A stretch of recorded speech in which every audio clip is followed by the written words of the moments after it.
Hello everyone, this is Kaisif and welcome back. And today we're going to be looking at a fully automatic dupingless basalt farm. So let's get down to it.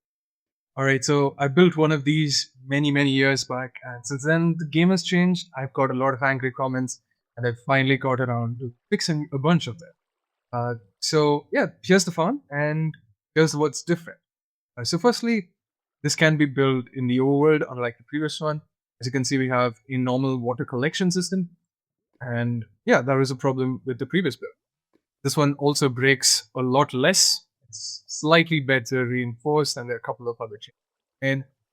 And probably the most attractive change is the TNT efficiency of this farm is about 250% per TNT. Now, there are some drawbacks. The first and most important one is the fact that the rates of this farm are only about 100,000 basalt per hour. The other one was at about 150,000 because it was in the nether, because lava flows a lot faster. Another issue is that you're using basically the exact same number of resources for, as I mentioned, a slightly lesser per hour output, although the TNT rates are much better. So yeah, that's about it. First, we're going to have a small demonstration and also some really important precautions. The world download for this is available in the description, but it does not hurt to listen to the precautionary section just in case things do go wrong. So first up, what makes this farm work slightly better? As you can see, we have a slightly different layout here. We have 4 rows, stuff missing in the middle, and it's slightly shorter. The reason we have 4 rows is because the TNT is actually exploding mid-air, which means we don't need a piece of obsidian in the middle to catch the TNT. This allows a little bit more of explosion, and the ring is just about what's required for the TNT to work. We are running on overworld basalt production times, although it's slightly delayed. And most importantly, the TNT is dropping down from powders now. So there's a bit of a delay which allows it to explode right in the middle. So yeah, actually, I guess end up dilly-dallying and let's actually see this thing in action. And we can see what happens. You can see the production. I have reduced the volume, hopefully, and we should soon have this. Obviously, the most important thing, the reason for the efficiency of the farm is the perfectly timed pistons. You can see that the TNT explodes exactly when the pistons extend. I might do a tick warp later just to show how this works. We have a simple clock over here. The repeater timings in this clock are quite important. 4, 4, 4, 1, 2, 4, so about 19 ticks of delay. Runs into these repeaters, which strengthen the signal, allowing all the pistons to extend. It's just enough. That's one other change. Previous design had a line coming down from the middle. That doesn't work here.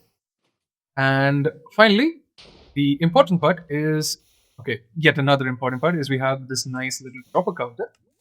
Has 4 items. Basically keeps track of every 4 pieces of obsidian that have, 4 pieces of basalt that have been created.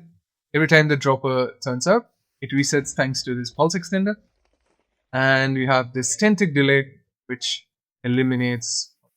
dispenses a single piece of TNT.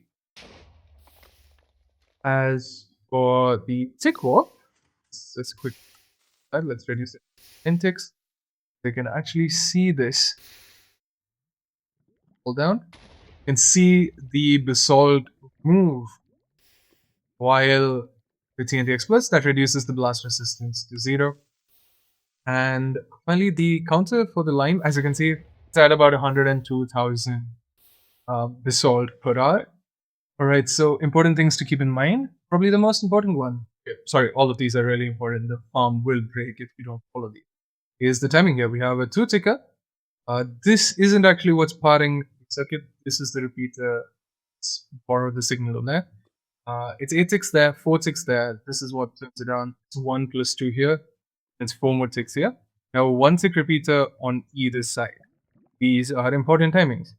As for the dropper, you have 4 items. If you do 5, you end up with a lot of jamming. Although the rates also do fall to about 80 to 90,000. The reset is a 4 comparator pulse extender. Finally, you have the small redstone torch tower that goes into this observer which only powers the line above upon retraction. The reason for this is that you can't have an extra torch because it just changes the signal so that the TNT is actually exploding between bricks. And something I found that breaks this completely is your powdered snow actually has to be open to the air. If you have a block on top, the TNT lands exactly level and it actually explodes much lower than you would expect. Instead, what you want is you want the TNT to just bounce up a little bit, or it could actually snap. Right, so that's going to do it from me in this episode. So thanks for watching, guys, and I'll see you in the next one. Bye for now. Goodbye.